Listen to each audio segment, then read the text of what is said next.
everyone, I'm Anjoh and welcome to Vlogs with Anjoh. So for today's episode guys, it's gonna be another product review video.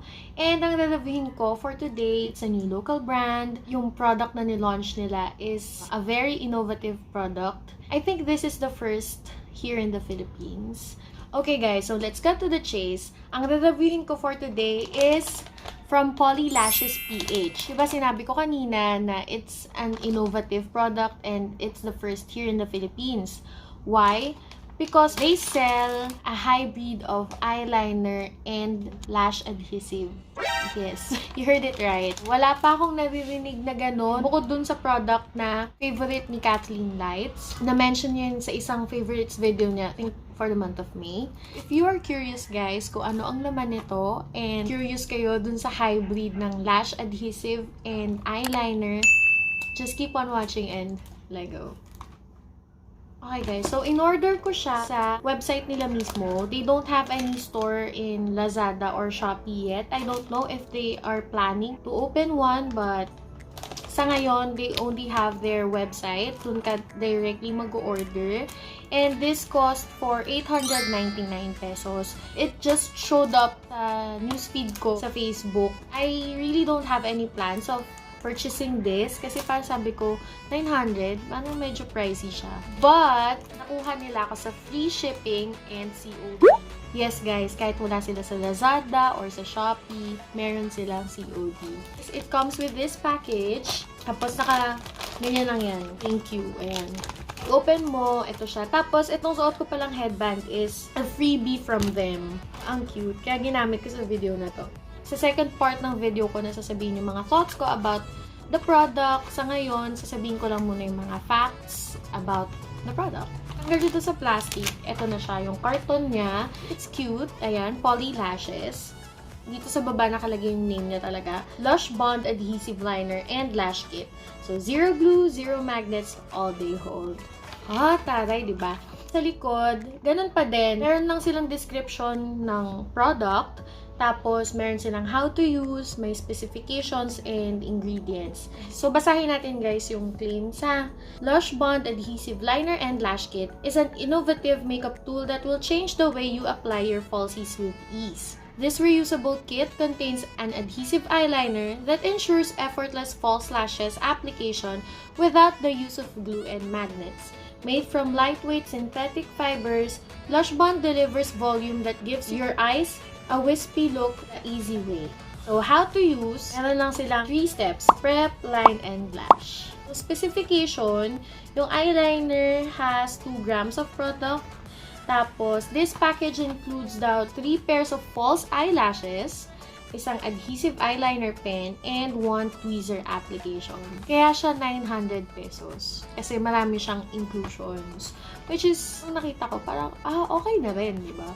They are cruelty-free. Use the eyeliner for 12 months upon opening. Ito yung website nila kung saan ko nakuha. It's www.pollylashes.co. Let's open this up. Para mapakita ko sa inyo. So, ganito siya, guys. Pagbukas mo, ayan siya. So, meron siyang tweezer. Meron siyang 3 pairs ng falsies.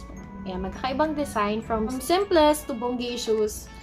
Pili ka. And then, this is their eyelash glue. Ayan.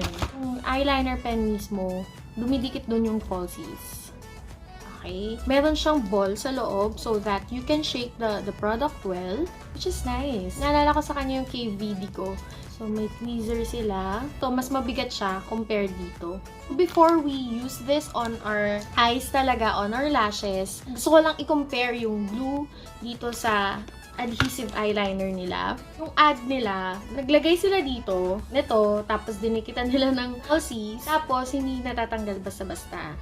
So, yun yung gusto ko i-try and gusto ko siyang i-compare sa aking eyelash glue na Nichido. Actually, si Nichido, gusto ko na nga siyang palitan. Ang hassle na kasi nung alam mo yung pag-apply dahil nga sticky. So, meron akong lumang mga falsies dito. So, ito yung gagamitin natin. So, dito sa right hand ko, gagamitan ko siya ng glue from Nichido. Tapos dito sa left hand ko, gagamitin natin tong Lush Bond Adhesive. So, kung makikita nyo, gamit na siya.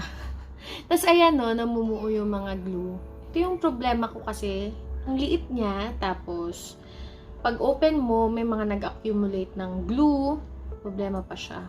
Tsaka napansin ko, sa Nichido ngayon, parang ang konti na nung laman, nung glue. I don't know if it's just me or inontian talaga nila yung laman. I don't know. Patayuin muna natin siya. So, may pilik mata ako sa kamay. Bakit ka ba? Then, dito naman is, itatry natin tong eyeliner. Kung makikita nyo. It's felt tip. So, drawing lang tayo ng, ayan. And then, let's get our lash. So, ito sila guys ha. On my left hand, si Polly lashes. Tapos dito is just an eyelash glue from Nichido. Habang ginaganyan mo, mafe-feel mo na yung difference nila. Yung feeling kasi dito, alam mong mas sturdy yung pagkakalagay. Alam mong mas nakadikit siya. Dito kasi parang medyo, meron siyang tendency na parang, uy, baka bumitaw, ganyan. Okay, so now, yung doon sa video na ginawa nila is hinihila nila. And hindi siya kagad nahihila. So, dito muna tayo kay Nichido. Dahil ito naman yung una nating kinabit. Ayan, nakikita niyo yun, naghihiwalay. Naka-suspend lang ako Diba? Humiwalay siya. Whereas, dito si Polly Lashes, check natin kung totoo talaga ang mga chismis. Same hila ko Same hila. As you can see, medyo nagde-detach siya, but not to the extent. Pero I must say guys, mas madaling natanggal to si Nichido. In terms of tibay, mas matibay ito. Yung sa glue, hindi mo pa man din hinihila, tanggal na siya. Yung wala ka pang pwelsa tanggal na siya. It is time to use it on our eyes. Try din natin yung lashes nila. I think I'll go for the middle part. Moment of truth, lalagay na ako. Unahin muna natin sa right eye ko, guys.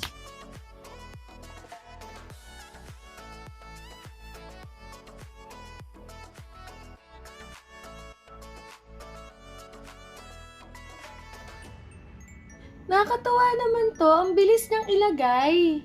Pinagdidikit ko lang yung real and fake lashes ko.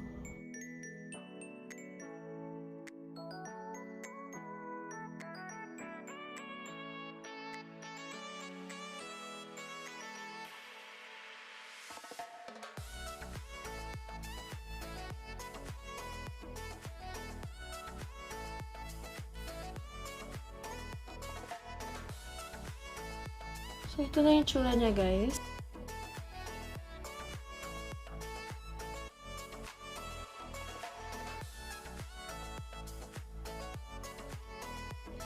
Okay, guys. So, here are my thoughts about the products. So, first, sa packaging tayo. You know how I feel about plastic packaging, di ba? Alam na yan. Ilang beses ko nang sinasabi yan. And every packaging, I always point it out. Basically, guys, itong tatlo yung packaging nila. Ito yung pinaka-outermost, ito yung middle layer, and then ito yung pinaka-nagko-contain ng packaging. Ito, hindi na siya kailangan. Kumbaga, additional lang siya. I don't like this. Ito okay pa. Resealable siya. Hindi ka pa may mapaglagyan dito Ito naman, this is parang cardboard. Yung typical na lalagyanan ng mga makeup. So, okay lang. Kasi, marami kang pwedeng gawin dito. And, unlike plastic, mas madali siyang i-recycle. Etong box, I like how stylish it is. I like how chic it is. And, I like how straightforward it is. Natutuwa ako sa packaging na pinag-isipan. Hindi yung, okay na yan. Kasi ito, halatang pinag-isipan mo siya. And, siyang luminous na, hindi ko alam yung tawag sa ganitong material But, yeah, it's luminous and naka-emboss, deboss, parang gano'n, naka-deboss siya. I like it. I like how detailed yung dito sa likod. Nakakatuwa kasi meron pa siyang how to use, ganyan, and lahat ng kailangan mong malaman doon sa product. So, all in all, okay naman yung packaging, except sa plastic. Like, I hate plastics. Dito na tayo sa mga products. Anahin ko na yung tweezer. I like the tweezer. It has a weight to it and doesn't feel cheap. Tsaka, kahit madumihan siya, like from the eyeliner, okay lang kasi black naman siya. So, hindi mo masyado makikita. Next natin guys, yung falsies. Parang, okay lang siya. I like the designs. Especially this one. Ito suot ko, okay din siya. Kaya lang, ito kasi may pagka-plasticky yung feel niya. Yun, mas maganda yung sa maangge ko. Basta gano'n, may pagka-plastic feel siya. Pero hindi naman sobrang, basta may pagka-fake siya. Alam mong hindi siya made with synthetic hair. Pero hindi naman siya as stiff as yung mga plastic na falsies na nabibili mo sa 7-Eleven. Hindi siya ganun. Kaya for me, it's just fine. Sana, since Polly Lashes PH yung pangalan ng brand, sana mag-produce din sila soon ng mga good quality lashes talaga. Kasi masasabi kong, like, I'm not gonna rave about the lashes. That's it. And now, punta tayo sa main star. It's simple. It's an eyeliner. Yung points na nagustuhan ko sa kanya is it has like a steel ball sa loob para you can mix the product. Next na gusto ko sa kanya is its felt tip. So, mas madali siyang gamitin. And manipis naman yung tip niya. Yung graph ink liner yung pinaka naalala ko sa kanya. If you have this, they are almost identical. See? Mas mataba ng konti si Careline. And yung feeling niya, same sila. Pareho silang parang pentel pen yung ink. Which is, hindi ko masyadong trip yung ganun. Pero eto, siguro dahil nga adhesive din siya ganun. Eh, eto kasi, ganun lang talaga siya. Parang siyang pentel pen. Maganda. Ooh! Nice. Mama. Nice. Mama. Eh, nakarami ka ng ano. Nag-record ko. Okay lang.